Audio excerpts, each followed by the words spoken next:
It's podcadzo. I don't know if Colin's actually going to use any of this. Probably not. But I'm having a horrible allergy attack right now. So thoughts and prayers to anyone who's suffering from immense allergies right now. Also, shout out to the single moms.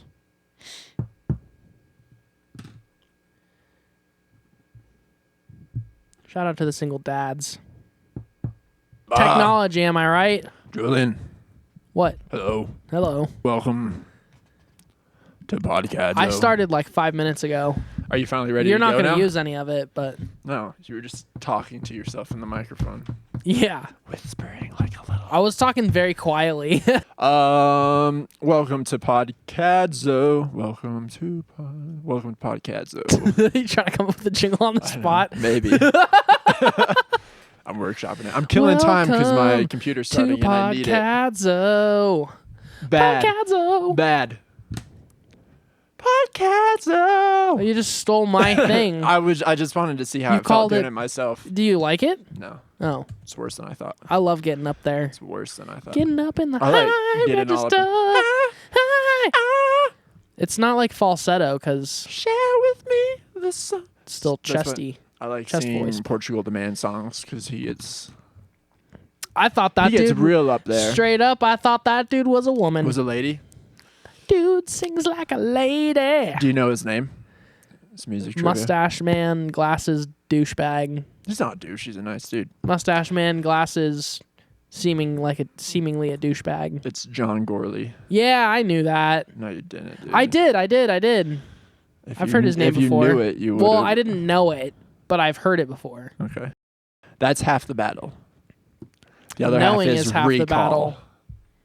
Recall. That's what you struggle with, apparently. Yeah. Well, welcome to podcadzo, everybody. I know you already said that, but I'm saying it again because the first time it didn't quite land because you were testing out that new jingle. So now we're officially in. And what a special episode. Yeah. Can you stop? You're walking all over me. Just joking. You're fine. Go ahead. We're here to talk about the new Jack White release. we have more corrections to make. Today is a special episode because we are kicking off another rock block. Several episodes ago. Another one? What? It is well known that we did a hip-hop block of episodes somewhere in the 30s or 40s probably. The hip-hop block of episodes we did was so well received. People said, we need more blocks of episodes that are concentrated around a single genre of music. Call me Neil Brennan because I got blocks. Pretty niche reference. That's for you Neil Brennan fans out there. For the heads. The heads. We took listener feedback and we said we will deliver another cohesive block of episodes to you. This time it will be on punk rock. A genre of music that's far less popular than hip hop. Punk rock is pretty popular right now. It had its heyday. It's they had their popular, heydays. but it's no hip hop.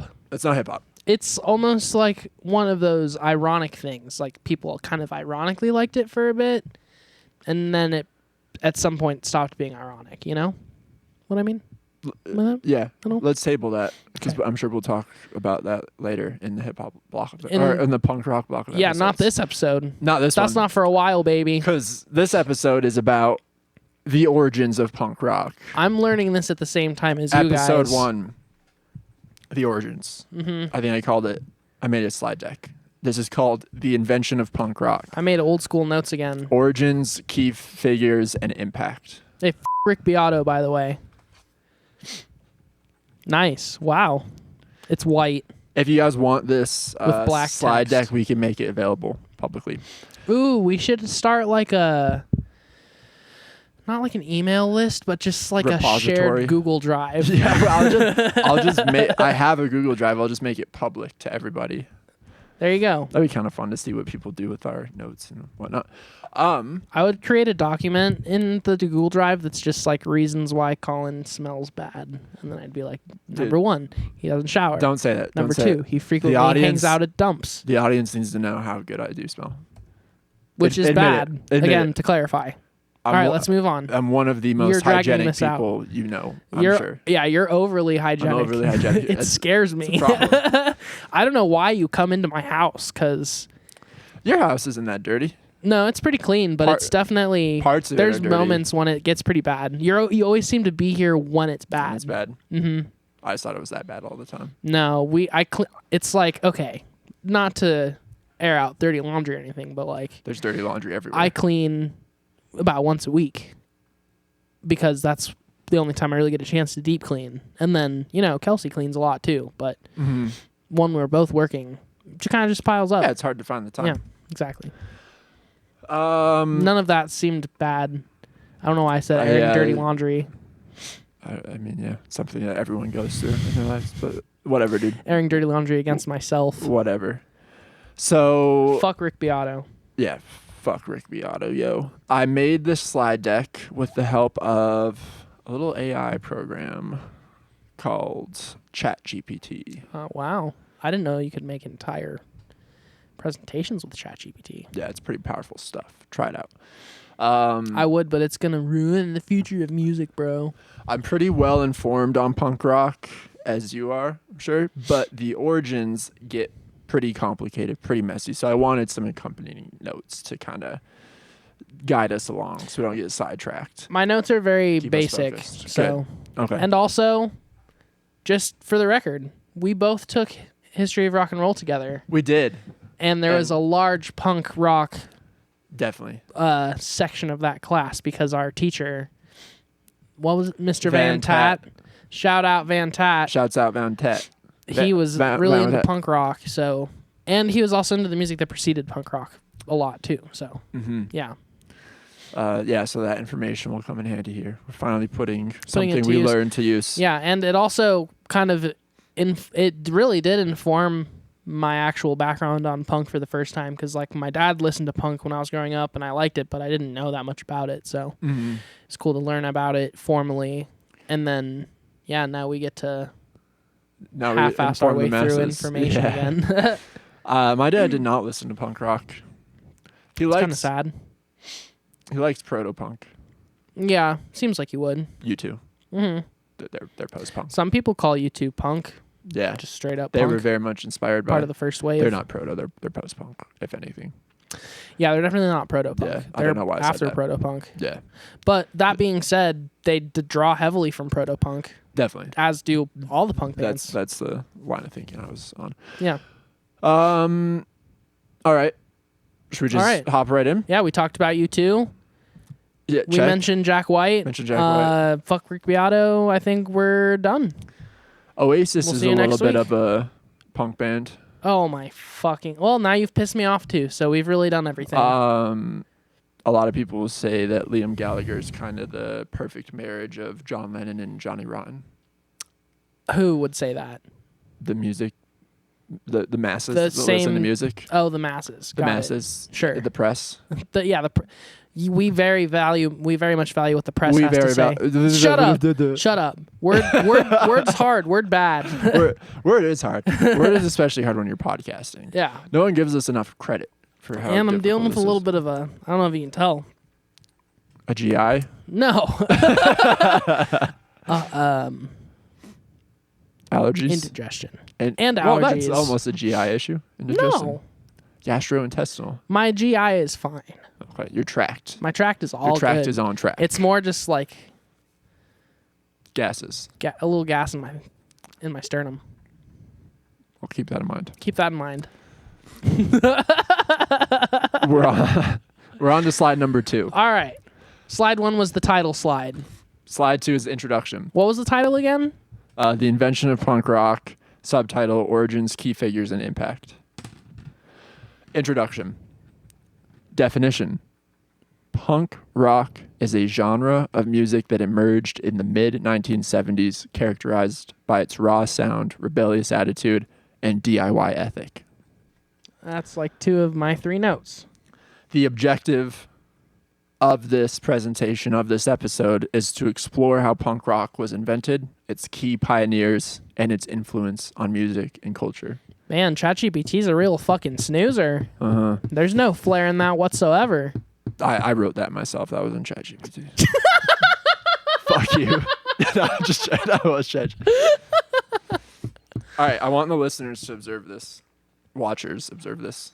Of this podcast. I'm going to open this PBR and it's going to explode everywhere.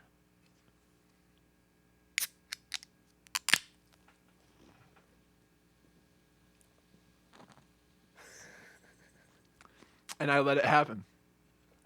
That's punk rock, dude. Now, why do those PBRs explode?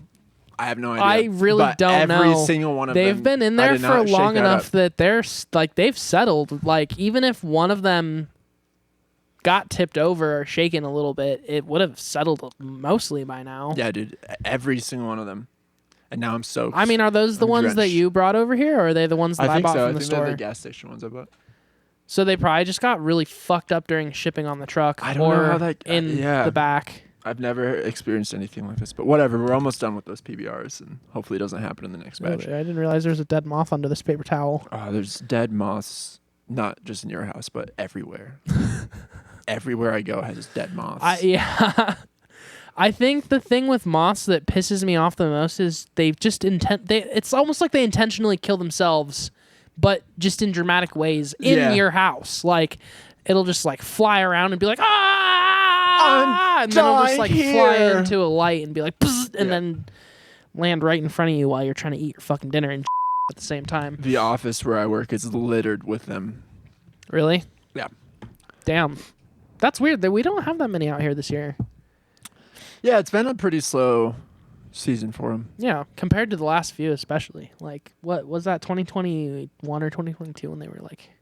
Yeah, there was one summer where I spent every night just like hunting them like Rambo. Or maybe a more appropriate description is like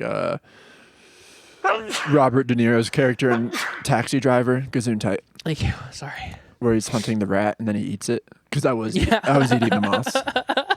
They're horrible and not very nutritious. I think they're pretty high in protein. Well, they not do say moth. Bugs are the food of the future, but that's more like crickets. Yeah, not moths. Yeah. Moths are mostly just, they got mostly just like little diaphragm and then big old wings that are full temporarily of air. Congealed to form wings in a shitty little body. A shitty little body. Oh, God. Yeah, podcast knows today, dude. Bro, I really should have I got like a full NPR thing going on. I can't talk quietly. Yeah. Sniffling into the mic. Do it nasally. Yeah. Slide 3. We're going to talk about... Moving right along. Oh, so here. I said emerged in 1970s, rejection of mainstream, DIY, and then lyrics usually are anti-establishment. Yeah. Good. So I think our that segues nicely coincided. To my next bullet point: social and political climate. Punk emerged in a time of economic instability, disillusionment with mainstream culture, and a sense of rebellion against the establishment. Very well said, ChatGPT. I could have said that myself without the help of notes. You chose not to for some reason. In the early to mid 1970s, there was a dominance of progressive rock and disco, which also very much informed sort of the ethos of punk rock. Music had reached a point of more on the progressive side of being overly complicated in a lot of states, of people really valuing virtuosic playing. Goddamn hair in my mouth. I got it, though. I'm glad you got it. Thank you. Jesus. But, bands like Yes. Yeah. Bands like... Yes. Bands like Genesis. Bands like Emerson, Lake and Palmer. Fleetwood Mac. Fleetwood Mac. What the punk rock guys I think would call as like sort of excessive, indulgent self-serving music. Yeah, and also overly produced. Like Overly more produced. about studio polish than about actual performance and vibes. Yeah, and content. Yes. So the punk guys were really rebelling against that, and they took influences more from garage rock, early rock and roll, and the avant-garde. Yeah. And glam rock a fair bit as well. Yes. There's a bit of fair. the glam rock influence in the sense of being really over the top and having strong personas. But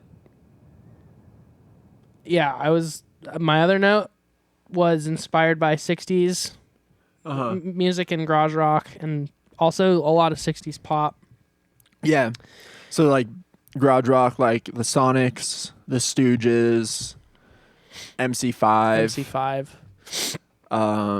Velvet Underground. The Beatles were a big one. Yeah, definitely. I know, for like Ramones and stuff.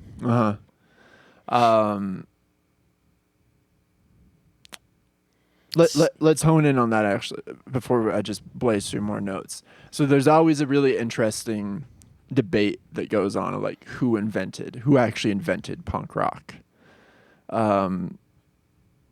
And people like to throw in some crazy answers, I think, just for like the sake of putting an out there answer in. So like a classic one you hear is, the Beatles invented punk rock when they came out with Helter Skelter.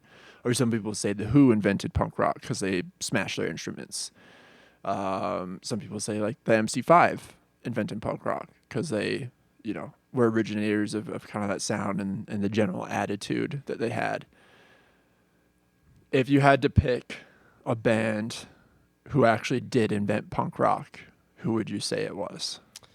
So it's kind of, and this is not to not answer the question, but it's really just the best answer that I have. I think there's the person who first personified and exemplified the punk ethos. And then I think there's the first group that like made punk accessible for the masses. So, and I would honestly say Iggy and the Stooges, in my mind, he's the one who created the punk ethos and laid out the groundwork of, and he didn't do it on purpose. He wasn't like, this is a new thing that I'm coming up with, like I'm cooking it up and it's for the boys. Like, it was just the trajectory he was on. He wound up in this place of accidentally laying out the groundwork for what would become punk rock later, or what would become known as punk rock. But I think you could honestly say that the Stooges are punk rock in a lot of ways as well. Yes. Then I think the first band that really universalized the idea of punk rock being like a new thing, a new movement with a new face, would be Ramones. Dude, we are so exactly on the same page here. I was going to say like Iggy Pop is. You mean ChatGPT was going to say that? No. ChatGPT. Dude, don't give AI too much credit. No, you're right. They could never. No, I know. Replicate our intellect Your beautiful on this brain. matter. Yeah. Your beautiful, sick little brain. But yeah, I was going to say Iggy Pop, if anyone, is the originator of punk rock. If there was one idol that all the important punk figures looked up to, it was Iggy Pop, for sure. 100%. And then the Ramones, brought it to they packaged it. They packaged all that energy and I think the raw thing emotion is into something that could be consumed and understood. Yeah, it was the emotion, but also Iggy.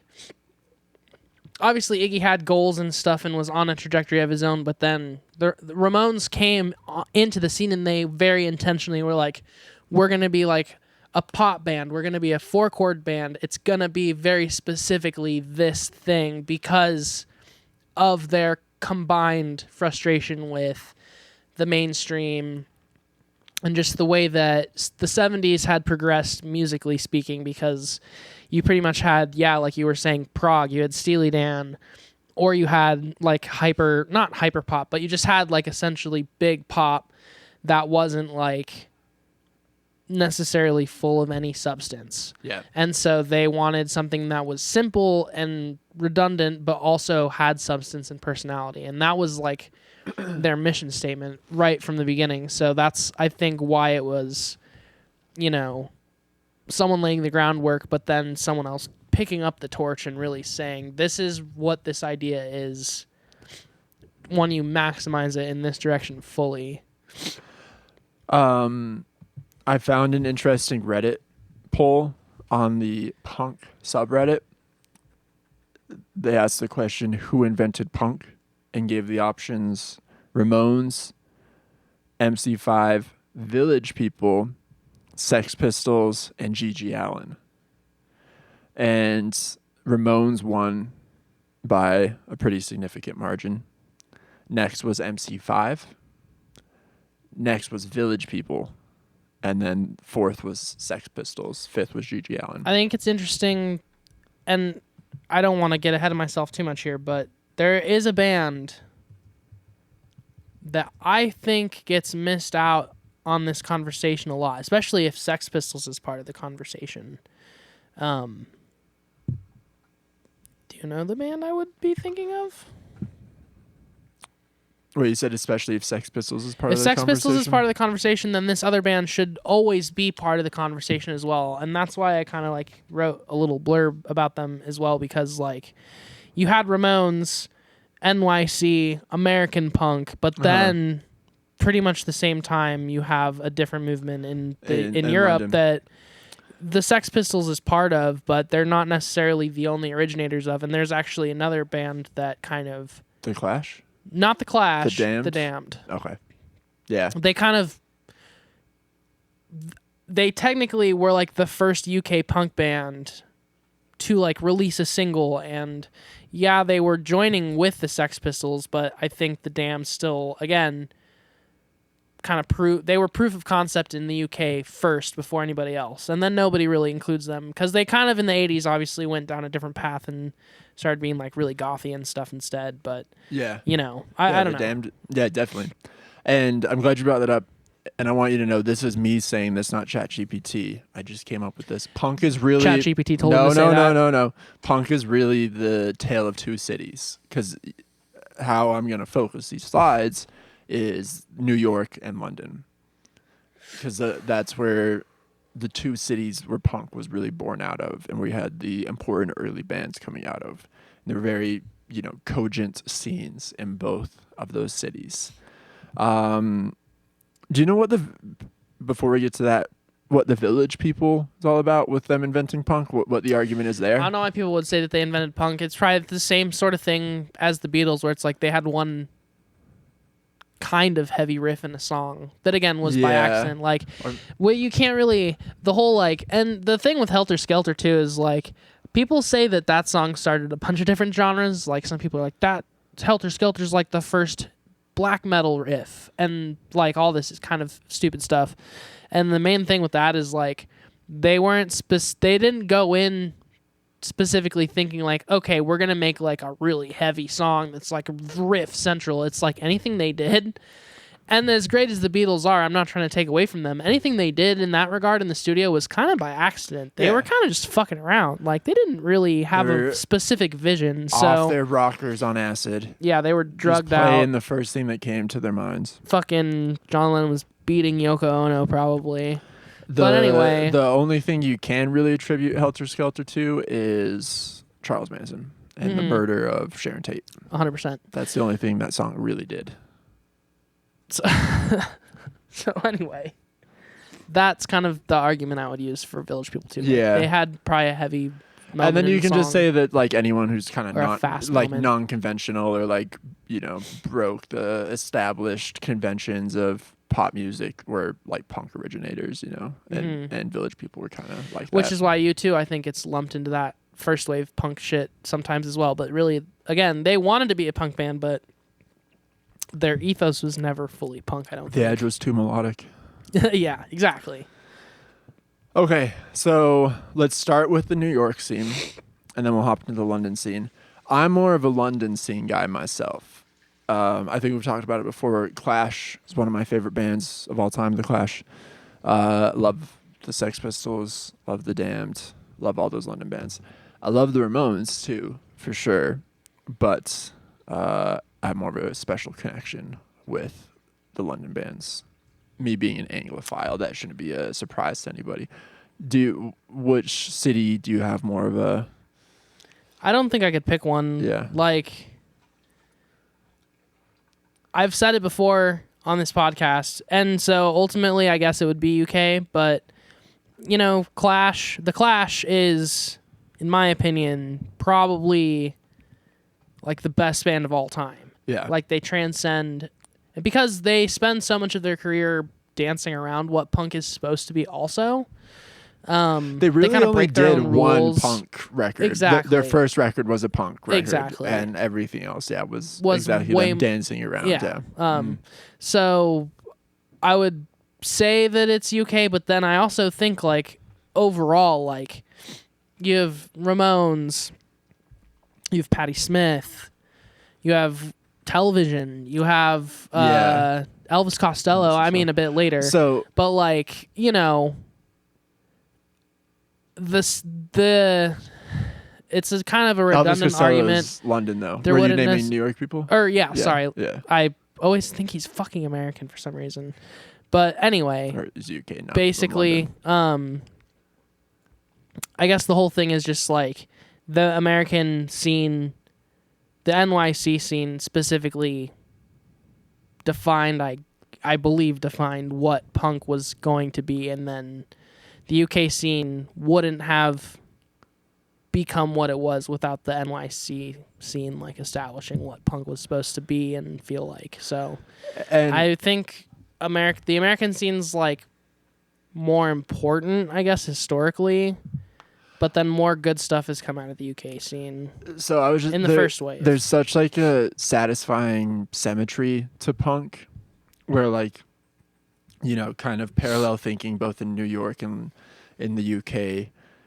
They definitely influenced each other, but there's definitely, you know, similar ideas going around at the same time. So like, and you have kind of the same amount of like really important first wave punk bands in both cities who had like kind of equal importance to the bands that would follow. And then in both cities, both in New York and, you know, the US in general, and then the UK in general, the amount of bands directly influenced by those first bands like the Ramones and Sex Pistols, I think both influenced to the same extent the same amount of like hugely important artists who would immediately follow them.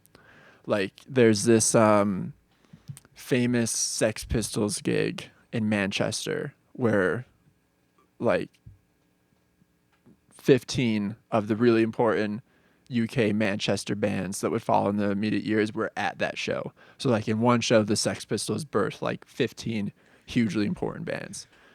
And then there's kind of a similar thing in New York, you know, where the Ramones played CBGBs and, you know, like Debbie Harry saw them or something, you know, or the dudes from Talking Heads were there and, you know, directly influenced them. So there's just like a really interesting symmetry to punk that way. Like, where it was just such an important movement in both of those like local scenes. But we'll hone in on the New York scene first. So the first important thing to mention is the CBGB Club. Do you know what CBGB stands for? I used to. Country, Bluegrass, and Blues. ChatGPT did not. I just knew that off the noggin. All right. There's a CBGB's. You keep saying that. Like, yeah, you can't really trust me, huh? Yeah. I'll show you my notes. The more you say it, the less I trust you. I'll show you my notes. You don't gotta show me anything.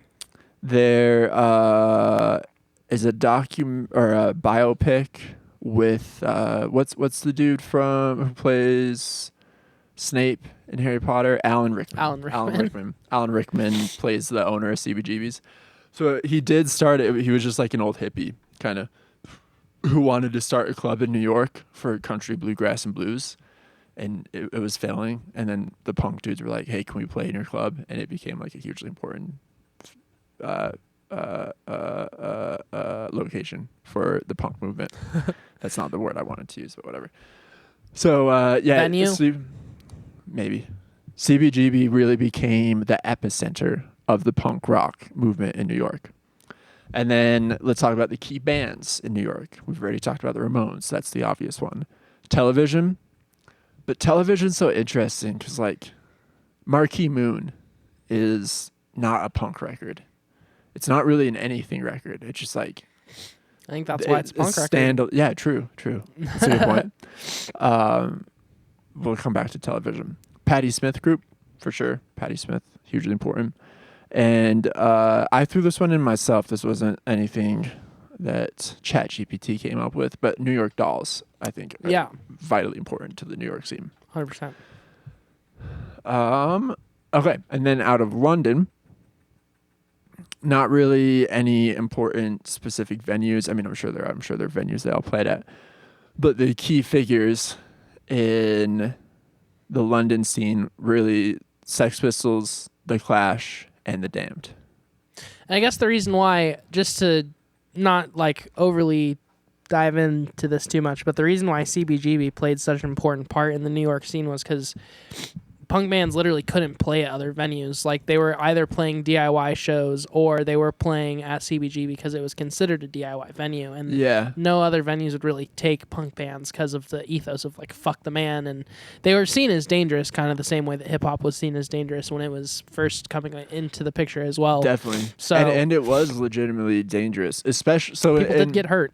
I think part of the reason I have more of a liking to the London scene is, one, because British dudes make better punk rockers. It works so well to have an English accent and be punk and, you know, be a drunk British dude and dress like that and talk like that.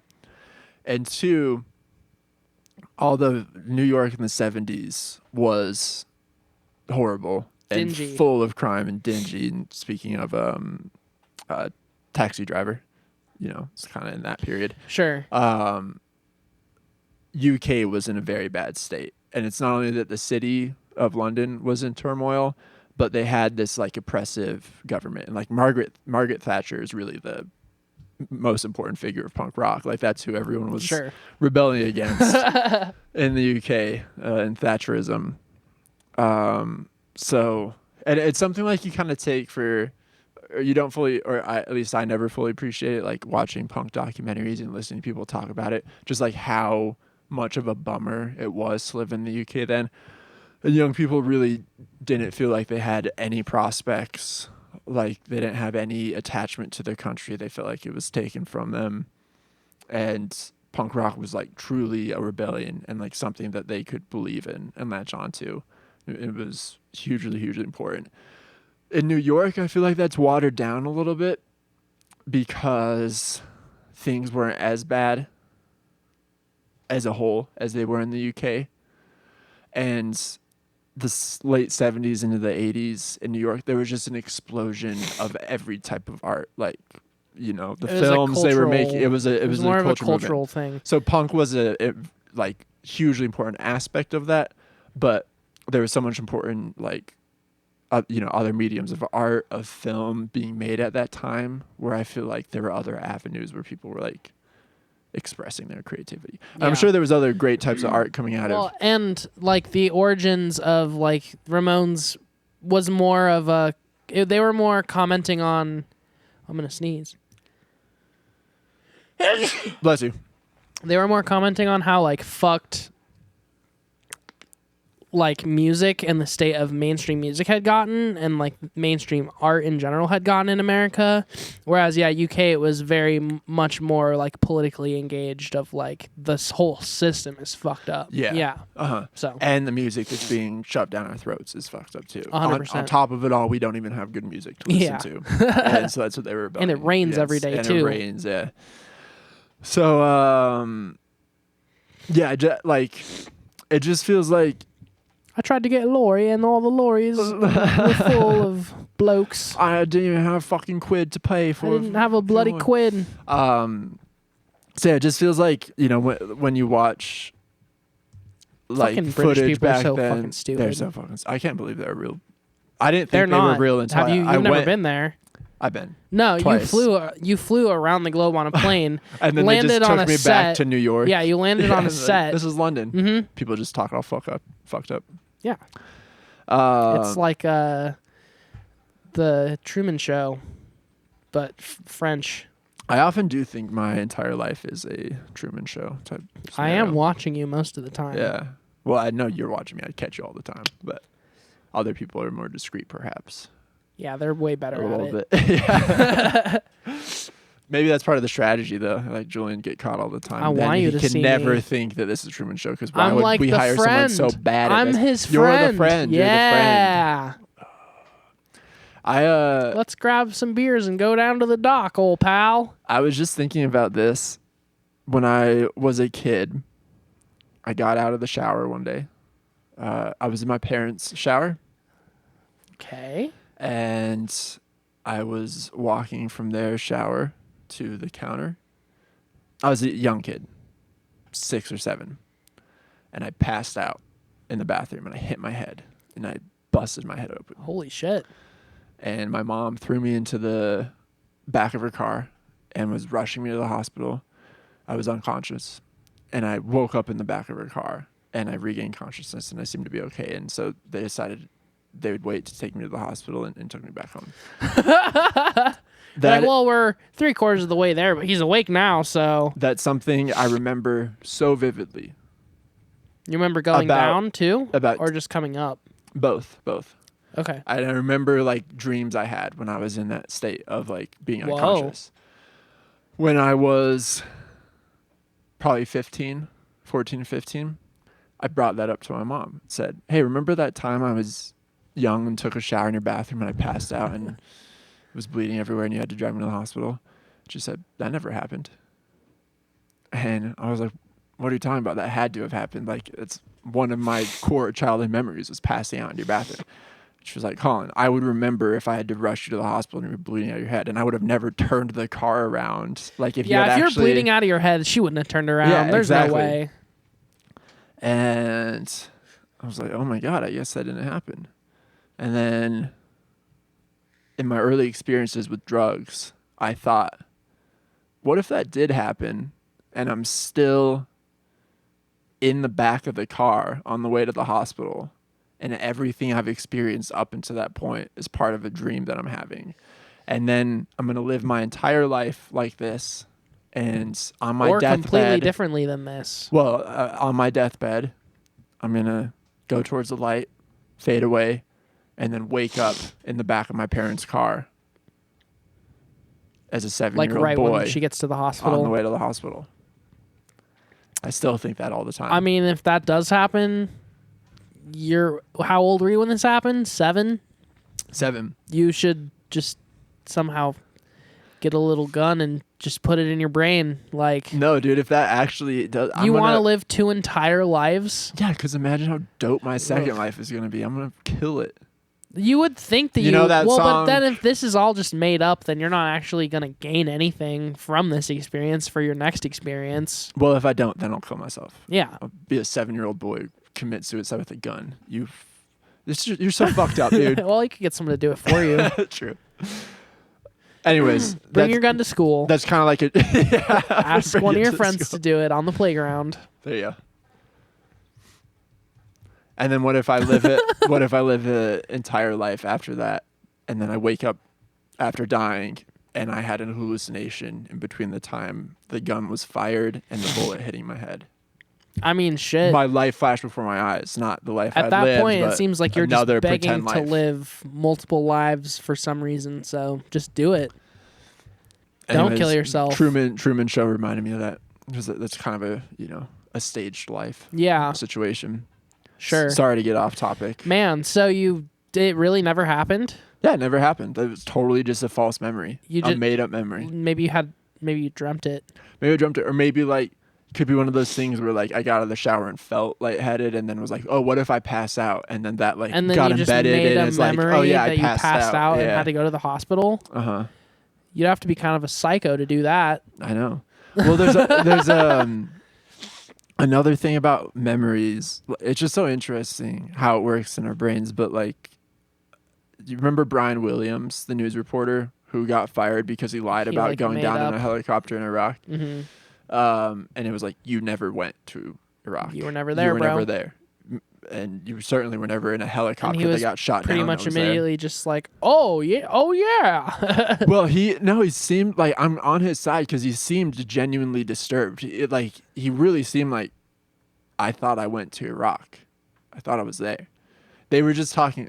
See, I always rip stuff off from Time Crisis, but they were just talking about that on Time Crisis. Oh my god! And they brought up this what's that podcast? Something Lab.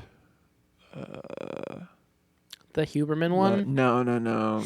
Like Radio Lab. Is that a podcast? Oh, Radio Lab? It's Yeah, a show show. on NPR, yeah.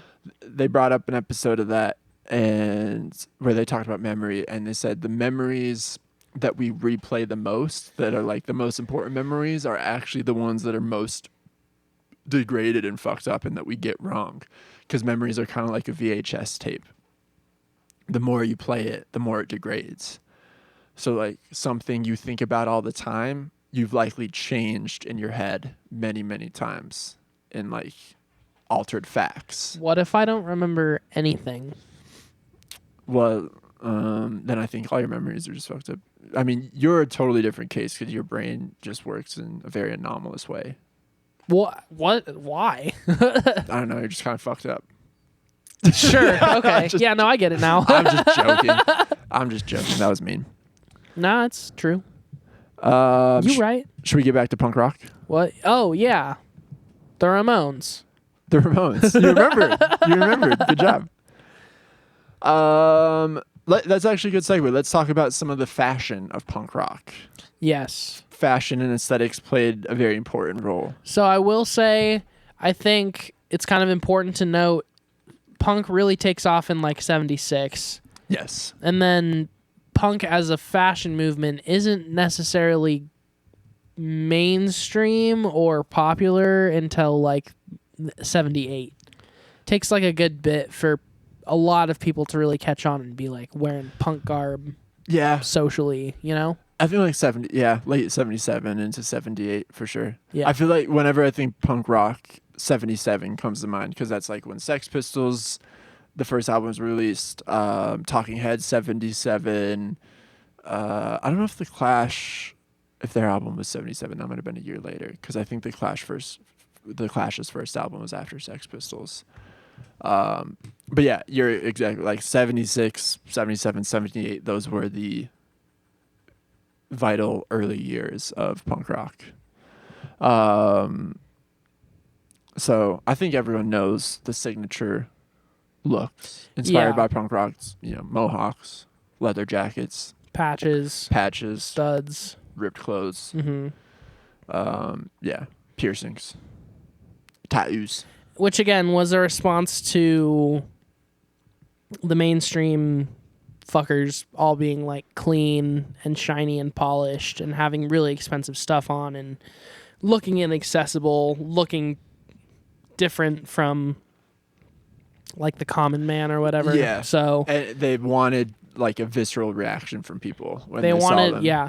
And I can't remember the exact name of the scene that specifically influenced it, but there was like a trash kid scene in the New York in the New York 70s that played into what would become like the punk subculture as well. Definitely. Yeah, that in New York. And then there's a very important location in London, a store owned by Malcolm McLaren. Do you remember the name of the store? Madame Tussauds Wax Gallery. Yeah. Yeah. Where they people went into the figures. wax gallery and said, I'm going to dress like Victorian royalty. Yes. No, it was Sex. The store was called Sex. Yeah, I know. What? I know. Pretty shocking. Yeah, the store was called Sex. And that's where Sex Pistols got their name from. Sex. Correct. Malcolm McLaren kind of formed. He was like what Simon Cowell was to One Direction, Malcolm McLaren was to Sex Pistols. I think that's an analogy that everyone can understand. Mm-hmm. Everyone. Malcolm McLaren was a very strange guy, and by all accounts, a total asshole. And if you listen to him talk, which he loves doing, you'll kind of get that vibe because he's in all like the punk documentaries and stuff. Yeah. Like there's that famous Sex Pistols documentary that we actually watched in History of Rock and Roll, which I've returned to several times since then. I think that was just on that one's the making of Nevermind the Bollocks. It's a good documentary. But yeah, Malcolm McLaren fully takes credit for not only the Sex Pistols but kind of inventing punk rock himself. Yeah. And but Sex, the store, was just a an apparel store in London that was selling like punk rock clothes. And Johnny Rotten and all those dudes were showing up there all the time. And Malcolm McLaren said, "Oh, I think there's going to be a music associated with this. I'm going to take dudes who come into my shop." Steve Jones used to like shoplift from them all the time. That's how they knew Steve Jones. And he decided, I'm going to put them together. Did you see the Sex Pistols? It's just called Pistols, I think. Hulu miniseries. It's pretty good. I think it's like largely factually incorrect and kind of, they made it a little bit more cinematic than it was. But it's based off of Steve Jones's biography. I'm sorry, not Steve Jones. Steve Jones is The Clash. What's the guitar player for Sex Pistols? I do not know. No, it is Steve Jones. Sorry, Mick Jones is Clash. Steve Jones is Clash. I'm a scatterbrain today. Get it together, bro. I'm trying. Steve Jones. It's based off of his documentary, and Steve Jones was actually Malcolm McLaren thought Steve Jones is going to be the hero of punk rock. He's going to be my star, and they put him as the front man of this group that they were going to call the Sex Pistols. And Steve Jones showed up to the first gig and was too terrified to sing in front of people and ran away. Yeah. And it's just, they didn't. But they still knew Steve Jones, had an important role to play in it, but that he wasn't the front man. He wasn't the idol of punk. And Johnny Rotten was a different dude who was just a bizarre teenager who was in sex all the time. And Malcolm McLaren, in a flash of genius, was I think this weirdo kid might actually be the front man. Of course he couldn't sing at all then. That's a big part of this Pistols miniseries. He has a great voice, dude. Ugh. Do you like not just Sex Pistols, but do you like Public Image Limited? Yes and no. Yeah. I think my whole thing is Johnny Rotten has just turned into a fucking prick recently. He and definitely is now. Hard to separate the art from the artist in that regard. For me, specifically with Johnny Rotten. Other people, I don't have that problem as much, but with him, it's just dude, you're just a prick. Yeah, well, and he kind of makes it to be a prick for his entire career. His whole thing was being an asshole, and then he just actually is an asshole. So yeah, and he made it impossible to separate the art from the artist. He's so much. In especially his art. with PIL, because it's a lot of what they do is try to comment on the political climate in the UK and stuff, and I think they just have a lot of bad takes, honestly. Yeah. Or he does, specifically. The other I would recommend this Pistols miniseries on Hulu. It's a pretty good watch. Danny Boyle directs it. I like Danny Boyle. Yeah, Danny Boyle's a man. So the London scene. When was the first Clash album? I think it was 1976. Was it or really? 1977. Yeah, it was 77. April 77. Yeah, they came onto the scene in 1976. Yeah. Then they released the debut in 77. So that was April 77, and Sex Pistols was... I think Sex Pistols was 76. No, it was October 77. Wow. So it was after? Yeah. Okay. Which is surprising because... The Sex Pistols had already done they'd released a single in the UK and done a whole tour before their debut came out.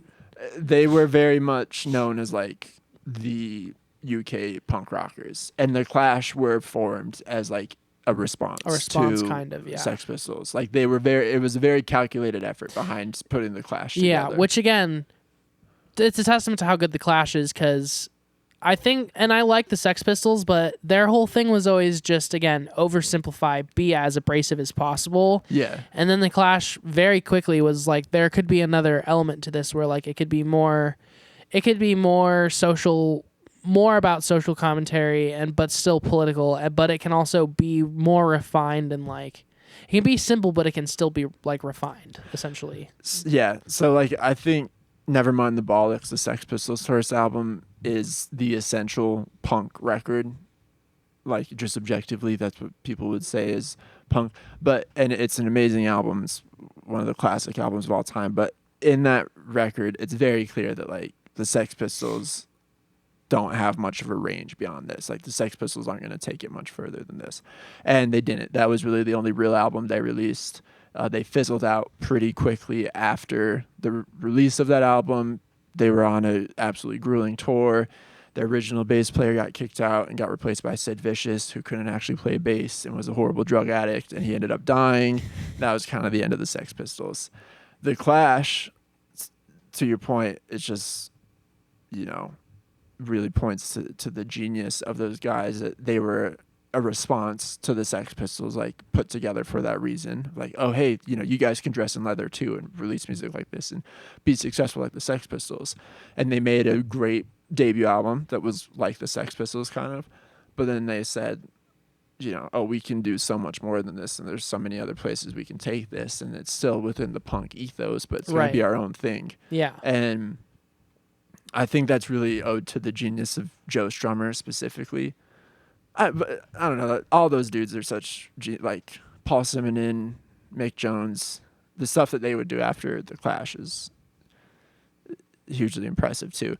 But Joe Strummer, I think, is, to me, he's like I think he was like the creative director. Yes, he definitely was the one who pointed them in the directions that they went in. And even of all the punk figures. Although Mick Jones did do a fair bit of pointing as well. He did. And then the fact that Mick Jones did like Big Audio Dynamite after the Clash, like that dude was obviously on another level too. But Joe Strummer is just such a genius, and his influence not only like within the genre of punk but outside of it can't be overstated. Yeah. I don't think. So yeah, so those are those two bands. Other bands I wanted to mention associated with London, we talked about the Damned already. Susie and the Banshees, big one. The Buzzcocks, big one.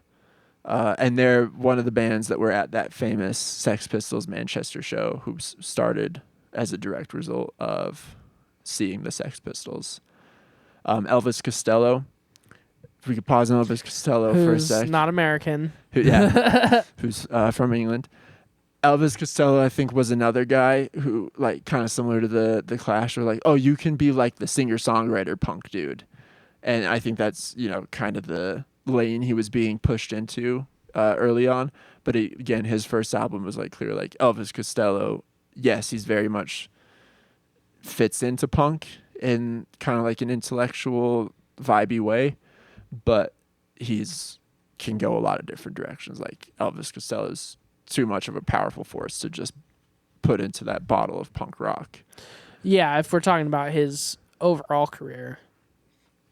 I think the way, but even early on, like My Aim Is True as a record, just I think, but it's a still punk ethos though. Yeah, definitely. But the musicianship and the songwriting, it's like transcends a little bit of what else is going on at the time. For sure. But like Elvis Costello opened for the Clash on like their first tours, and he was very much in the scene, and he was like well liked and respected by all the punk figures. Yeah. But I think was always just a little bit of an outsider from the punk movement because of that. Because he did kind of like transcend it. Too chill. Yeah, too chill. And, too relaxed. Yeah. Because it became punk, I guess by like 1977, it became punk, just the notion of like challenging the status quo essentially. Yeah. In a platform, like doing it in a way that other people hear it was like part of the punk ethos in first wave for sure. Yeah, absolutely. And I think maintained through the other waves of punk as well for the most part. It got commercialized, but there was always the core of like commenting on what people don't like about society or whatever. Yeah, but that's a good point. Like punk it's definitely one of those genres that like very quickly the waters got muddied by like what punk is. Punk just exploded so much as a movement. Kind of like when we talked about grunge, like how quickly grunge just disbanded and meant anything that was like counterculture, but then very quickly became the mainstream culture. I think punk was the same way. There was like, totally. 6 months probably in early 77 where it really meant something to be like punk. And then it just got swallowed up by the mainstream so quickly. And that's why like bands ran from it. That's part of the reason why the Clash started to do other things, because they like very quickly saw that it was just becoming like a parody of itself. And part of the reason why the Sex Pistols disbanded too. And yeah, there also was like and this happens with every genre of music, but there was the quick break off of like other subgenres of punk starting in like probably like 1980, where like hardcore bands came into the mix, and then hardcore was like kind of the new extreme version of punk, which was already an extreme version of something else. I was thinking that could be episode 2 in the punk rock block was hardcore, and like, you know, the other stuff in the immediate years. So there's so much to talk about there. It's going to be hard to focus in on, but like, you know, in the UK, we already talked about U2. There's Joy Division. There's the Buzzcocks, which are punk, but also, you know, kind of post-punk. You know, bands like that. And then in New York, the hardcore scene that emerges very quickly and like really reaches a fever pitch in the 80s. And then like kind of the proto-punk US bands, which, you know, although the Talking Heads were like, you know, released an album in 1977, they, I feel like, are more on like that post-punk tip where they really, you know, they reached the pinnacle of their success after the punk rock explosion. And yeah, there's bands like that. Yeah. Blondie. That's a good example. Yeah. Well, let's come back to America in a second. Any other UK bands that you wanted to mention? I don't think so. Okay. So US. Well, let's talk about. We kind of skipped over the Ramones a little bit, talking about their career. So what year was the first Ramones record? First Ramones record, I believe, was 1976. Okay. Yep, April 23rd, 1976. Dope. Yeah, so the Ramones were early. And they formed in 1974. Uh-huh. So it was another thing kind of like the Pistols, where they had already been on the road and gigging. Well, not on the road per se, like everywhere, but like they had been gigging it around New York City and stuff, and people knew who they were and knew their ethos before the first full length like landed. And yeah, I guess I kind of already mentioned this earlier, but their whole thing from the beginning was just be very simple, be very fast, quick, short songs. Yeah. But always make sure to get like a couple fuck the mans in there as well. Uh-huh. But and catchy songs, like very inspired by well 60s written, pop. Yeah. Poppy songs. And that, like, it felt like they were using that as a device to be like, fuck you, like, we're gonna write extremely catchy songs that people can't stop singing that are about like controversial subject matter. Sure. And we're just making them so catchy so people like us and sing about it. And part of it was also just, I think a lot of them, everyone in the Ramones essentially just being like, you know, we think that music has gone too far and it needs to be more like it was like in the 60s.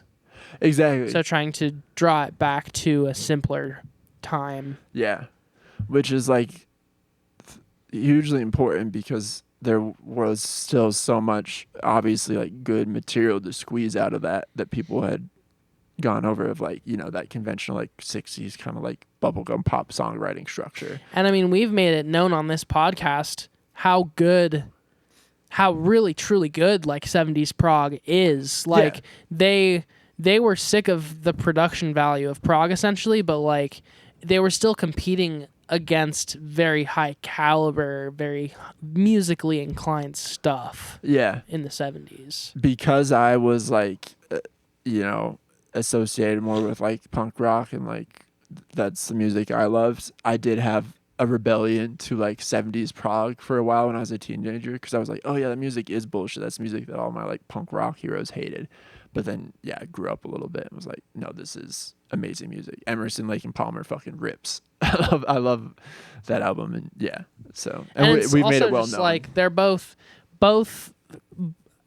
not like these are the only two things going on in the 70s, but both prog and punk are about, I think, like maximum expressionism in a lot of ways. And as long as bands overindulge themselves, I'm happy. So like I like punk because it overindulges in the idea of simplicity, and I also like prog because it overindulges in the idea of complexity. overly done. Yeah. Definitely. Yeah, they're both very indulgent forms of music. And that was like an important thing about the Ramones is how short the songs were. And that was, I think, a direct. Yeah. Like you guys are writing 7-minute songs and not saying anything. In our eyes, we're going to write a minute 30-second song and it's going to speak to generations of people. Totally. And be almost unforgettable. Like, 7-minute song. You're not really going to remember what happens like minute 4 necessarily every time. You're not going to be like, oh yeah, minute 4, that's when it goes to that part. But like if it's a 2-minute song, then you're like, oh yeah, there's like one verse and a chorus and then one verse and a chorus and it's over. Like, you every can't forget it. Beat of Blitzkrieg Bop. Yeah. Yeah, so that song was in the Jimmy Neutron movie, which I just think is incredibly ironic. That's really fun. I haven't thought about Jimmy Neutron in forever. Oh man, it's so good. I was thinking about Tony Hawk when I think about the Ramones. I think that's Neutron. Sorry. What's the nerdy friend? Carl Weezer. And is it Shane? Sheen? Sheen. I think it's Sheen. Yeah, that one. Anyways, you're talking about Joe Strummer. No, I was talking about the Ramones. Oh, I was talking about Joe Strummer earlier. I thought you were going to talk about Joe Strummer. I can. I love talking about Joe Strummer. But I was going to talk about Tony Hawk Pro Skater. I was talking about that album, or the I think it was the first Tony Hawk, which I played nonstop as a kid on my PS1. Had Blitzkrieg Bop. No, maybe it had I Want to Be Sedated. It had one of the Ramones songs. It had Ace of Spades by Motorhead. It had, obviously, like, people always bring up Superman by, who's that band? The ska song. What? Tony Hawk soundtrack Superman. You're not talking about the one that's like, if I go crazy, will you still call me Superman? No. Okay. Superman by Goldfinger. Oh. Yeah. I don't know. I'll play it later. You'll recognize it. Okay. But anyways. We're all over the place. ChatGPT, what do we do? Yeah, I know. ChatGPT's led me astray. Let's I guess any other bands associated with New York you want to mention? Well, okay, so we've got Black Flag, which DC isn't New York, but still America. And still early. Like 1976 is when they come into this. 1976 is when they form. Was Black Flag out of DC, or is that just where Henry Rollins is from? I thought they started in DC. Maybe they started in New York, though. Or maybe they started somewhere else? Oh, they formed in Hermosa Beach, California. Oh, okay. Yeah. Henry Rollins was in California. In 1976. Yeah. Well, okay. I know Henry Rollins grew up in D.C. and was just like obsessed with. He was out in California. Henry Rollins is another one of those dudes that talks a lot. Yeah. He loves to talk. He there was a time when I remember him saying he had been out in California for a bit before. And then you said New York specific. Well, shit. Well, it could be U.S. at large too. Black Flag is an important one to call out. Germs. Yeah, true. Gang of Four. Gang of Four. Have you seen The Decline of Western Civilization? No. It's what is that? That sounds so familiar. It's a documentary that came out, I think, in the 80s. It's about punk in the U.S. And really, really good documentary. But the Germs, from what I remember, are a big focus of that documentary. And Germs are... It came out in 81. Germs are a good example of a band, I think, that was influenced by the 60s garage rock scene that then went on to influence another generation of, like, Detroit garage rock in the 90s. Uh-huh. Like, I think there's a kind of strong line between like the White Stripes and Germs and even, well, I mean, backwards too, like to the Stooges and Germs. Like, they're a very good example of a first wave band that draws influence, and then also you can see where they influence later generations of punk as well. Yeah. I wanted to stay with New York because I thought like I said, like second episode could be more California, LA. Sorry. Punk and no, you're fine. But a lot of these bands were like 77, right in the pocket there, so they are important to mention. Well, so like X is another one. These bands all technically started Germs. in 1976. Yeah. That's true. So they're all very much part of that first wave. Yeah, part of the first wave. Which again, it kind of speaks to what you were saying earlier, the universality of, I don't even know if that's a word, but how universalness. The universalness, that seems less like a word. But the amount of global connection there was in punk, because UK was having their version of a punk scene at the same time as NYC, but then obviously in California in the 70s things weren't fucking great either. There was a lot of political unrest and social unrest, and so there's a separate scene that starts in California, and obviously Henry Rollins, being from DC, had an upbringing that was fucked. And then, I mean, I guess the main thing is just since they all happen within a few months of each other in the same year, I think it's another one of those things where one band sets the ethos very quickly, but then a bunch of other bands are very quick to put their own spin on it. And so that is why you see so many subgenres start to emerge pretty quickly after the actual inception of what is known as punk rock. Yeah. But I think, like, looking at rock and roll, punk has to be the most important genre that's come out of it, just in terms of like what it spurred on afterwards. Because, like, you know, if you look at the important like milestones in rock music, so like blues as the originator of like kind of creating what would become rock music, and then, you know, the psychedelic rock explosion. Yes, that informed everything that would come after it, just because it was the first thing, but it was kind of like contained to just like psychedelic music, and like that's, you know, the early like classic rock. But then punk comes around, and really like every important piece of music that came after punk was like an offshoot of punk. You know, there were still classic rock people doing their things, and that's actually an important thing I want to talk about, come back to, is like how other rock musicians responded to punk rock. But there's no like, and then, you know, the next one we look at, grunge. Yes, there's a lot of shitty post grunge, like Creed, and, you know, and like in a way like almost like nu metal was informed by grunge. But punk just like was such a important, like, just the explosion of music that came out of punk. There's nothing else like it in the history of rock. Yeah. Fuck Rick Beato.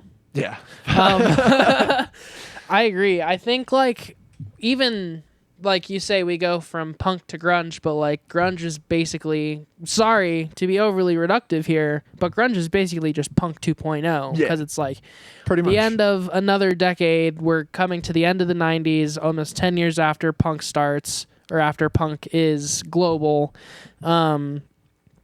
And you have the idea of, well, we just need to take music back to where it was. Things need to be more simple. People need to be more realistic. Things need to be more relatable. Clothing needs to be more relatable. The way that we perform and the where we perform needs to be more relatable. It was kind of like a rehash of the original notions of what punk was supposed to be. And then even then, like, we talk about nu metal being kind of inspired by grunge, but I think really that's more of just a timeline thing, because I think nu metal obviously is influenced by like hardcore, and then to a certain extent also 70s prog at the same time, which are both responses to like the oversimplification of music in the 60s. Everything's just a response to something else that came previously at a certain point, but punk has the most offshoots subgenre wise, and it has the most, I think, reachability into things that come after it, to where you can trace a lot of modern subgenres or popular genres just back to, this is all ideas that came from the punk movement of the like mid 70s. So Yeah. and I think the other thing that's really cool about that is just the fact that in a lot of ways, and this is again overly reductive, music, what we consider to be like modern rock, modern pop, rock and roll, whatever you want to call it, like it was pretty solidified in the 60s by a very select few bands. And then, you know, we had bands in the 70s that said we need to put some more like thought and some more production value into what we're doing. And then ultimately society decided we would rather listen to stuff that feels good and has a point. That's more important than just like listening to stuff that is musically impressive. Yeah. So I think really at the end of the day, punk just reaffirmed the idea that like practicality and reachability of music like peaked in the 60s, and we needed to like, not to sound like fucking Rick Beato, but we needed to get back to what made music like good to begin with. And then everything following that has been kind of somewhat of a response of like, how can we get back to the basics, pursue this while still maintaining simplicity and accessibility. Getting back to the basics. No, that's very well said. So, reaction to punk rock. It's really funny the different reactions there were. Obviously, like early on across the mainstream, the reaction was one of uproar and shock and horror. You know, people were terrified about how young people were dressing, the way they were behaving, what they were singing about, the music they were listening to. That's well-tread territory, very obvious. I think what's more interesting is like looking at how those early 70s rock stars that were being rebelled against and like the punk rockers hated responded to it. Like, for example, Lindsey Buckingham of Fleetwood Mac like shaved his head and refused to make like traditional Fleetwood Mac music, and you know, wanted to make like punk records. Billy Joel released the song "Still Rock and Roll to Me," which I think was kind of his way of dismissing it, like, oh yeah, that, you know, what those kids are doing, it's still rock and roll, it's still what I'm doing, you know, like I'm punk rock because I like, you know, was early on the rock scene. It's all rock and roll to me, which was very reductive and I think a bad way to look at punk rock. But I think it really did, like a lot of those 70s rock stars made them check themselves, because for 10 years they were untouchable. They were like who everyone worshipped and who everyone wanted to be. And all of a sudden they were being laughed at. Yeah, well, and sorry to like interrupt, but big part of that too is like in the 70s there was kind of this aura of like you had to be like a professional musician in order to be of any value to society whatsoever in the musical world. You had to be like top-notch musician, and then punk literally showed people like you don't even have to know how to play your instrument to write songs. You can literally fucking make it up and then you'll still write good shit that people like. That's a great point, because most like I had a couple anecdotes there, but I'd say 99% of professional musicians then just immediately dismiss punk as those guys don't even know how to play their instruments. That was like the common reaction to it. Like, I'm not listening to punk because those dudes don't even know how to play their instruments. They're jokes. I could literally hear Fagan saying something like that, you know? yeah, exactly. So yeah, but like I obviously after they saw that punk was a legitimate cultural movement and was becoming mainstream, a lot of them had to check themselves on that. And I think it was like a real moment of reflection for them. Like, oh, wow, this is terrifying. Like, you know, we thought we were set on being 70s rock stars, but now like the anti-rock star thing has taken over. Like, what's our place in music? Will we still be respected? Will we still have careers after this? So I think like in the late 70s, there was a mad scramble for those well-established bands to figure out how they like exist in the world after that. And there's a lot of really interesting albums that come, you know, from those bands in the late 70s, early 80s, where you could it's obvious the influence punk had on them, and they were trying to figure it out and, make a lot of the times it was a very bad impersonation of punk and like totally laughable records. But I think there's a lot of great examples of those bands like really taking in punk legitimately and infusing it with their sound and making good albums came out of that. Totally. So, yeah.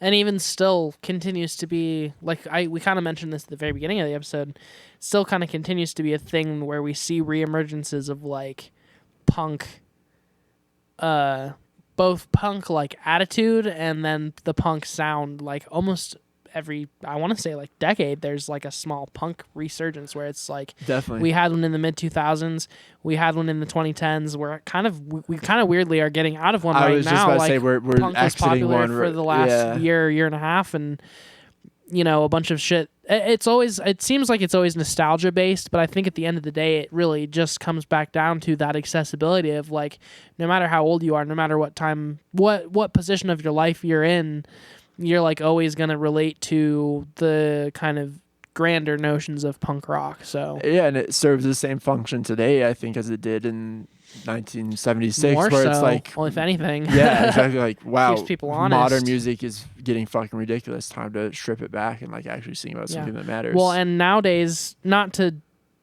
be like doom and gloom about it, but like nowadays, people draw influence from like the people they worship or the people they idolize more than ever. Like people earlier this year were all freaking out about Taylor Swift endorsing Joe Biden for president because people literally thought, well, like if she does that, there's no way that Donald Trump has a chance.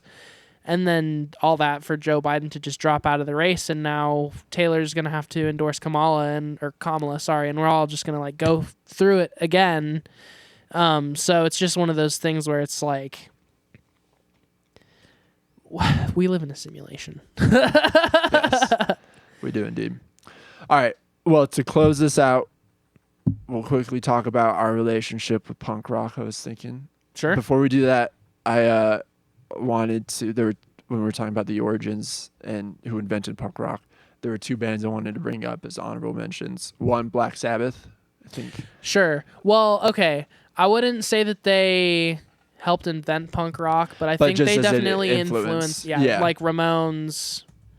And if we're playing the game Clash. of like suggest a crazy left field band who invented punk, I think Black Sabbath is one people could bring up legitimately. Ozzy definitely helped cultivate like the punk ethos of like, you gotta be kind of like a squeaky wheel, Yeah. Like you gotta be overly fucking Yeah.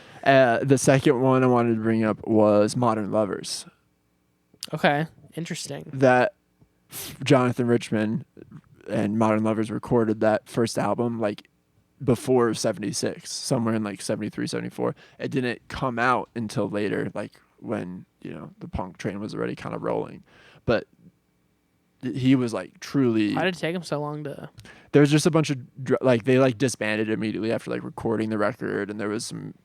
I forget the exact saga of and events. They still managed to get it put out. Yeah, it got put out a couple years after, and then, was largely ignored at that time, and it took, another like 20 years for people to fully appreciate what an amazing album that is. So shout out Modern Lovers. Shout out Jonathan Richman. I guess this is 1977 technically, but I did just also want to shout out Bad Brains. We mentioned Elvis Costello, who was 1977. So, yeah, Bad Brains also very important to the scene at large and proving that it's more of a movement than just like two cities. So, and shout out Fear too. Fear, from LA, also 77, I think. And then. Yeah, that's pretty much all I got. Shout out Shellac, bro. They don't come for like another 20 years, but Shellac goes so hard, and rest in peace, Steve Albini. That'll be the third episode. Yes. Just Shellac. Let's pause real quick. I'm about to pee my pants. 1 sec. All right. You're back. Sorry, I needed to do that or I wasn't going to be able to give the rest of the episode the focus it deserves. So. Well, now I kind of got to pee too. No, you can hold it. You've got a stronger will than I do. Say that. No, if you need to go ahead. No, I don't need to. I can hold it. So. Oh! I might have just gone a little bit. Oh, that's fine. Just go all the way. Oh, yeah, go all the way. You live here. You could easily change your pants after. I can't do that. You could borrow some of my pants. True. I'm actually wearing some of your underwear right now. Oh. That I took last week. That's weird because I don't wear any underwear. Touche. All right. I wanted to talk about, to close out the episode, our personal relationships with punk rock. Yes, sir.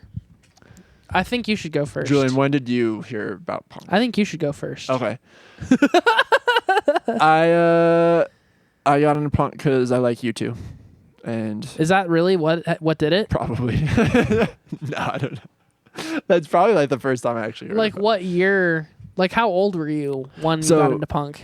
When I like really got into punk and was like identifying as a punk rocker, like literally wearing combat boots most days. Okay, when was this? It was short-lived, and it was probably the way it probably went was I like hit my like little grunge phase, which was short-lived, and then that got turned in directly into punk rock. I was like, it's cooler to be punk than grunge. Like middle school? No, like freshman year, sophomore year of high school. I think it was like maybe right at the start of sophomore year. Picture you ever. I can picture you being more of like a, I guess, grungy kid kind of, but punk kid. I never saw you. It was probably just more obvious to me. I probably wasn't even presenting to anybody as punk, but like in my head, I was like, I'm dressing as like a punk. Like I wore like combat boots and like striped shirts a lot. And you wear a lot of striped shirts. Yeah. And I remember for like 3 days, I had one of those like old style English caps that a lot of punk dudes wear, and I had like pins all in it. And then I was like, I don't pull. I'm not pulling this off. I'm gonna stop wearing this. So yeah, that was like 15, 16. And yeah, I don't like.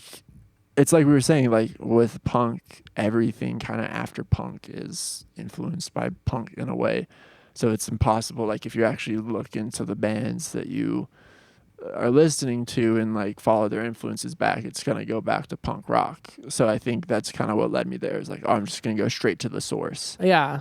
Well, and also like following a lot of punk bands or post-punk bands or even like pop-punk bands, it's kind of like it's like pop music, but you get to be angry, which when you're like a teenager, that's all you need. You need to be like, you need something that like makes you feel good, but you can also be like, I'm fucking pissed off. So definitely. Yeah. And it's funny, I what would make sense is like if I got into pop punk first and went backwards from that. But I was never really into pop punk as a kid. Like I skipped like the Blink-182 obsession that everyone seemed to have that we grew up with.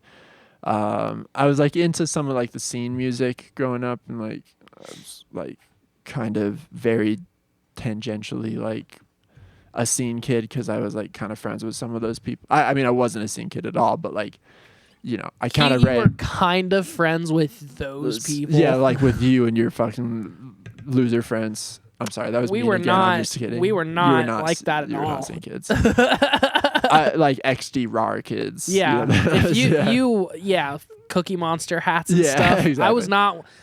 I just need for the record to say that I was never one of those kids. Yeah. And fuck you for. I know you were. I was just giving shit. But they don't know. That's important stuff. Julian was not. Julian was above all based that. on how I look now, I could have been one of those kids, but yeah, I wasn't. But it was, you know, one of those things where like in middle school, I liked a lot of that music and like understood where those kids were coming from. And like, you know, it made sense to me why they were dressing that way. And like I get you. Yeah, it's like, I could see how you could go this direction. You were still like a fucking little jock piece of shit in middle school. Yeah, I was pretty jocked out in middle school.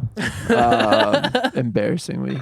Not embarrassing. Nothing about middle school isn't embarrassing for anybody. It's no matter how you were, you lost. So no one got out of there alive. Yeah.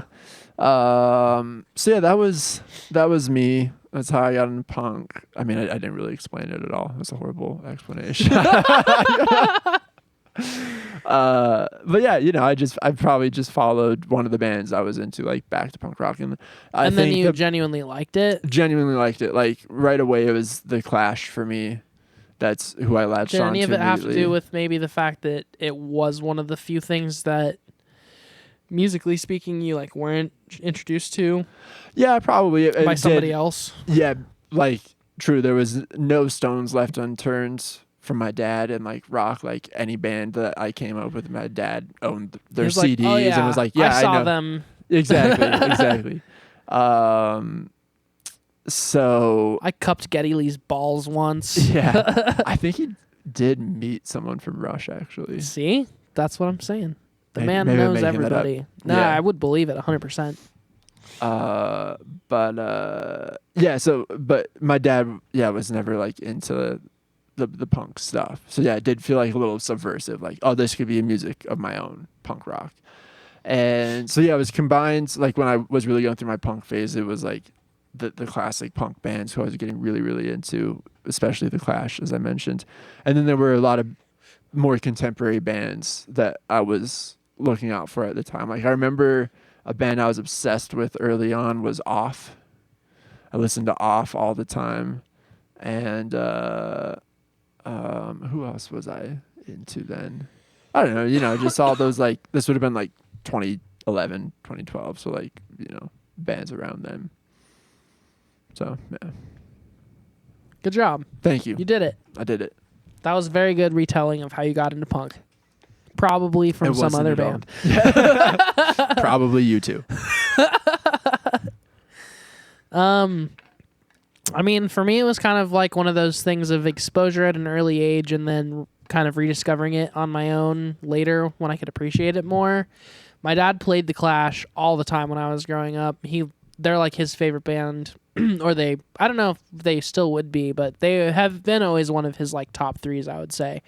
So he played them a lot. There was always just that ongoing dialogue in my house of like whenever something was on, there was also like the casual backstory of like, this is The Clash. This album is from 1977. Like, yeah, they're a punk band. They're good for these reasons, like kind of just telling me a little bit of backstory over the years. And so I got some context there. And then in middle school, I got super into pop punk like everybody else. I had my Green Day phase where I was like literally fucking obsessed with Green Day. I forgot to mention Green Days. Yes, I didn't skip pop punk. Like I've made it well known on this podcast that Green Day was like my first favorite. I think bands. Green Day was, and Green Day's had a lot of phases. Obviously, not everybody loves them. They've had some not great releases and stuff, but I would maintain, in my opinion, that Green Day is the only pop punk band that maintained the ethos of first wave punk in the 90s, like through and through right away. Yeah. Like Kerplunk and Dookie, as soon as those were out, it was like, oh yeah, this is punk. Like this is what first wave punk was all about, but it's like a little bit more personal, maybe a little bit more vulnerable, speaking like from just a lyrical perspective, but like it encompassed what the punk ethos was and like revitalized it, and that's why it's grabbed so many people that were like our age at that time. It was a really, really big deal, and then they made it commercial. They made it accessible for the masses, which was the thing that like Ramones and the Clash never really did that much in the 70s. Yeah, that was not really the point. But yeah, so long story short, got into Green Day and then kind of worked my way backwards a little bit and wanted to know like, well, if Green Day is this good, what came before? What led to Green Day? Like, how Green Day didn't just happen, obviously. There was stuff before. And so then it was like working my way backwards a little bit, getting into a little bit of 90s, because Green Day, Kerplunk was 1994. So it's like from the 80s Was Kerplunk 94? Mm-hmm. I thought Dookie was 94. Dookie's 95, I think. Oh, is it? Maybe Kerplunk's 93 and Dookie's 94. It's something like that. But either way, Green Day is really early 90s. And then 80s, there's not too much. It's like post-punk in the 80s. Kerplunk is 91. Okay, shit. And yeah, I think Dookie's 94. But yeah, so regardless. Sorry. No, you're good. Basically, it was like from Green Day backwards, I went to like Bad Brains, Black Flag, Germs, and then like Buzzcocks. And then I kind of eventually wound up landing back on The Clash and listening through all the Clash shit and just being like, well, this band literally is the best band in the world. Like, my pa was right. I propose episode 2 is just The Clash. Okay. Because we've been talking about doing a Clash sewed for a while. Let's just make it the second episode. Let's do it. All right. Cool. So yeah, for me it was really the Clash, and then Ramones tangentially off of that, because I've always really liked Ramones, but for me, again, because I'm kind of a dick, I like stuff that's a little bit more musically engaged than Ramones. Like the Ramones is great. I'm always gonna love it, but it's like Clash, in my opinion, had the attitude and like the swagger of Ramones, but then plus just a little bit more musical finesse. And then the fact that they weren't afraid to explore other genres and really redefine what punk could be was why I ultimately was just like, well, yeah, the Clash is the fucking best.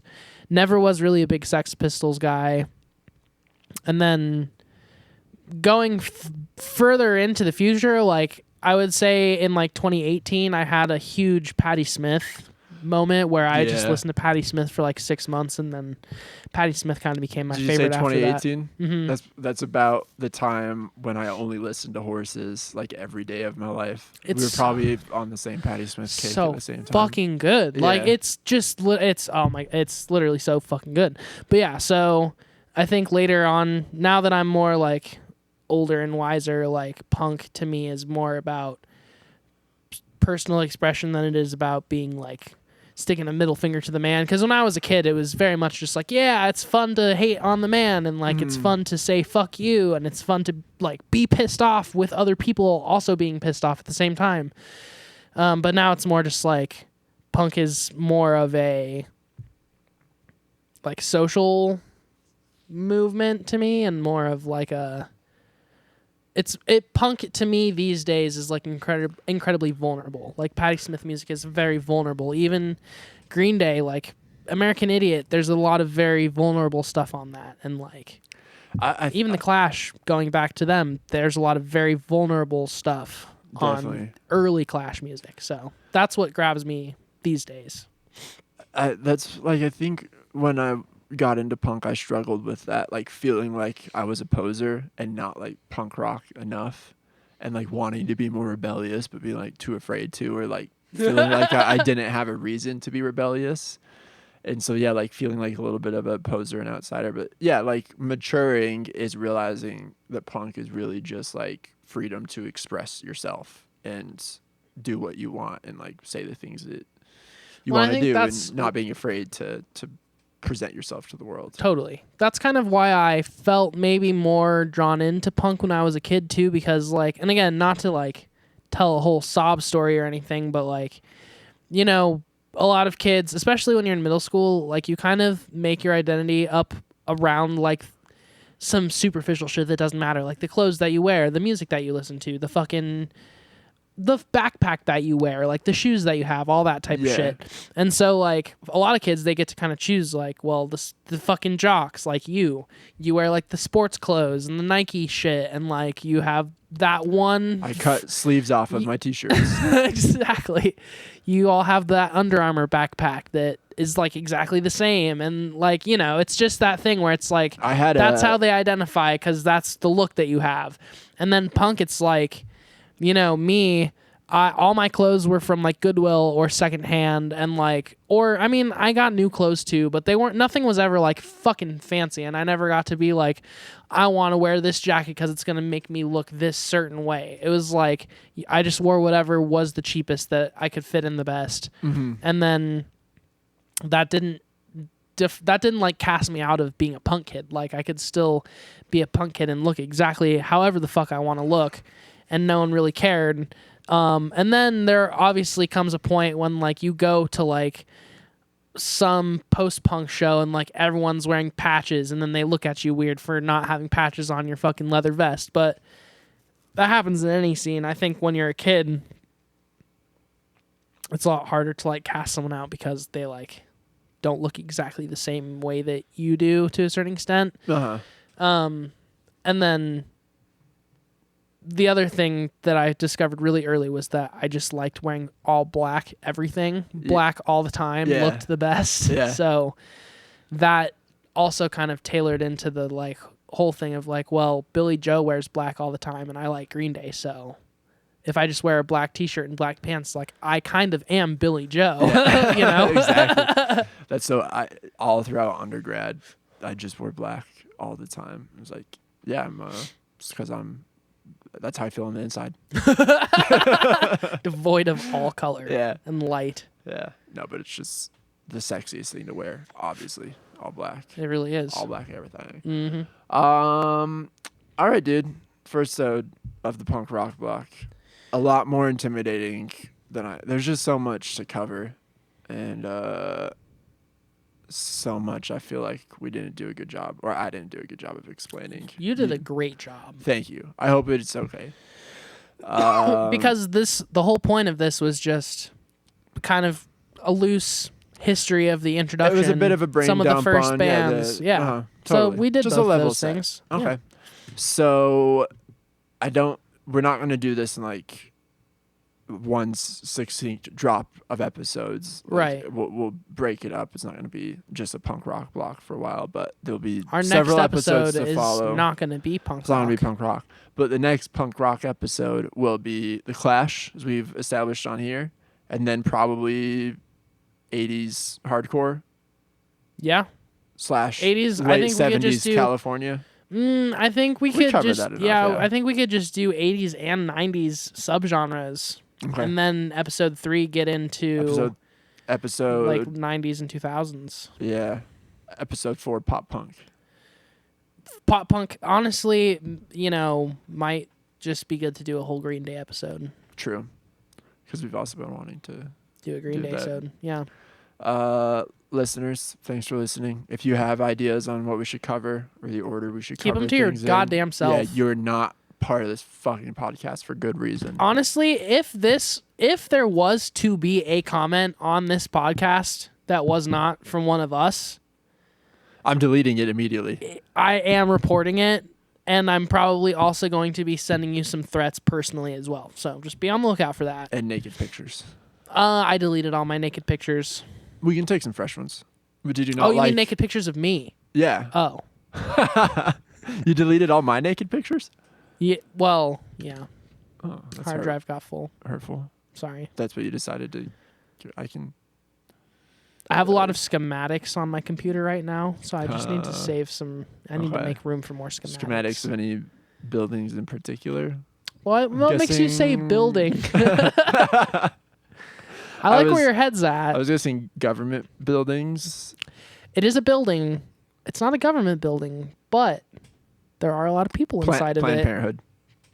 Bingo. All right. All right. On that note, guys. Good night. Thanks for listening.